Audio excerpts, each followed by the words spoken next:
everybody, Aaron here. Welcome to the 10th day of the 12 days of anime. We have 2 more days till Christmas. I'm happy. I hope many of you guys are having a good, kind of Christmas year. I know it feels like for some people, I know this, and it's kind of for me too, it doesn't really feel that Christmassy out recently. I don't know, it's just something maybe with all the stuff going on in the world. But you gotta keep Christmas in your heart somehow. That's why I'm still really excited for it. I can't wait till it comes out. It's just... For me, Christmas is a dual meaning, obviously. The majority reason is because it's a religious perspective, but also because the day is just a happy, blissful day where I get to spend time with my family. We get to really have probably the happiest moments. And, for many people out there, I know this is definitely one of those harder holidays because sometimes other things have happened, but try to keep the Christmas spirit in your heart and try to make this day, or excuse me, at least Christmas Day, truly a happy one for you. And I hope for all of you, Christmas is amazing. But we'll talk about more of that when we actually get to Christmas Day itself. So, for day 10, if you haven't seen the title already, which I presume most of you have, we're looking at the Sci-Fi series. Now, this one shouldn't be a surprise to anyone. Really shouldn't be. Inuyashiki of 2017 would be probably the best sci-fi show that came out.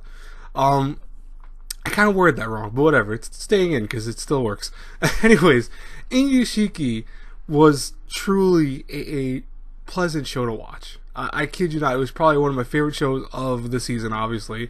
It had, such a great story. It had the best, I don't care what anyone says, the best opening of probably 2017. There were some great openings this year, trust me. But Inuyashiki, I'm still listening to that song. I bought it on iTunes. I still replay it. I replay it when I run. I replay that song a lot. Like, I legit love that song. And then with the animation itself, like if you actually watch the animation for the opening, it looks even better. It just works perfectly together. But besides all of that, even the ending song was actually really good because the ending song, it works really well for the last episode. I'm not gonna spoil the way in case you haven't seen Inuyashiki's final episode, which go get on that, seriously.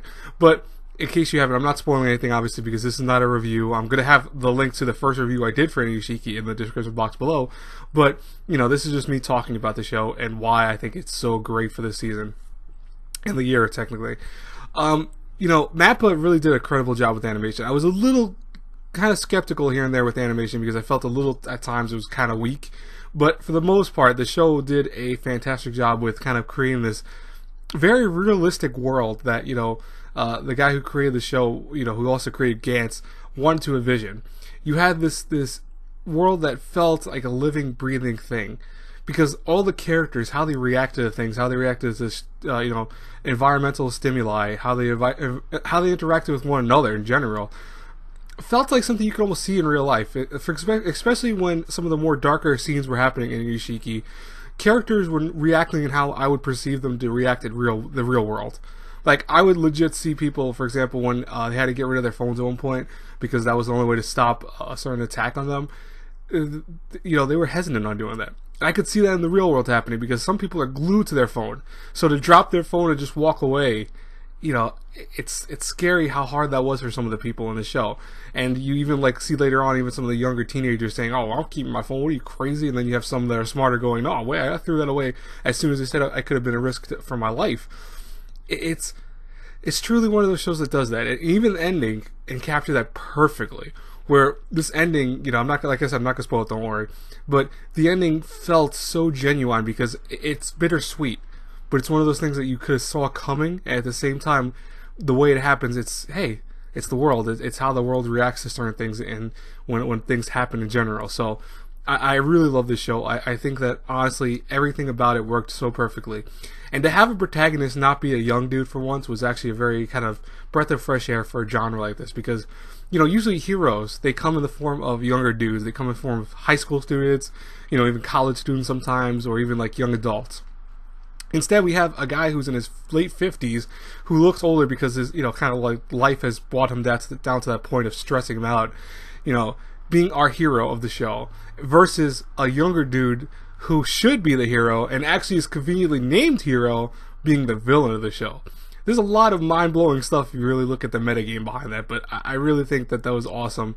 And, honestly, from beginning to end, Inuyashiki never really surprised me with certain things, but at the same time, it always kept that emotional toll on you very high. Because, it's not one of those shows that you could go into going, "Oh, I can't believe that happened," or "Oh my god, I didn't see that coming." you'll know what's going to happen. You'll have an idea of certain things that will happen. And it's because it plays it out very, obvious in many ways, but it's not trying to surprise you. It's trying to make you feel what these characters are feeling. It's going for that emotional impact. And there's not very many sci-fi shows that do that. Most sci-fi shows are really kind of more interested in building lore. They try to build this kind of crazy, spectacular world that, you're trying to, grasp at straws, figuring out what's going here, what's going there. Inuyashiki wasn't like that. It was building its characters. It was worried about building the world of these individuals, not the world as a whole. It's not trying to, identify alien races to you. It's not trying to figure out, like, the more nitty-gritty details of how the actual, characters worked on a level. No, it doesn't care about any of that. It cares about you loving these characters, hating these characters, and feeling their pain. And honestly, it's one of those shows that you can talk about for like hours and find every single greatness, in terms of like detail, in terms of even just besides animation, in terms of characters, the character growth, etc. It's just that good. That's why, honestly, if you guys haven't seen Inuyashiki yet and you're still on the fence, definitely check out my first review. I had a lot of good things to say about the first episode, and it might help you kind of like just go, oh, you know what, maybe I want to check this show out. But if this video doesn't do that, then come on, seriously, go check out Inuyashiki. It's great. It's pretty much loved by everyone I noticed in the anime community right now, so it'll definitely be one of the shows you'll like. Anyways, guys and girls, I am done with this video. I will see you in day 11, which is Christmas Eve. I can't wait to see you guys then. God bless you all. Bye-bye.